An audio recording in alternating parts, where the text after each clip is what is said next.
د طالبانو مشر ملا هبت الله: هیڅوک دې موږ په اخطارونو نه ډاروي او غرب ته به هیڅکله نه تسلیمیږم. سلام، وخت مو بخیر. پام وکړئ د نن ورځې تازه خبر ته. د طالبانو مشر ملا هبت الله د جازا نړیوالې محکمې ته د هغه د نیولو حکم په غبرګون کې ویلي: هیڅوک دې موږ په اخطارونو نه ډاروي او غرب ته نه تسلیمیږم. نوموړي وایي دا نظام په سوال او زاریو نه دی راغلی او نه له چا ورته په انډیوالۍ کې ورکړی دی. په جګړه او توره مو ګټلې ده.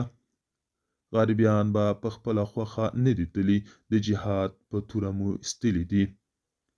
ښاغلي هبت الله وایي مجاهدین بیا د جهاد او وینې تویولو لپاره حاضر دي او په دې لاره کې شهادتونه هم قبلوي.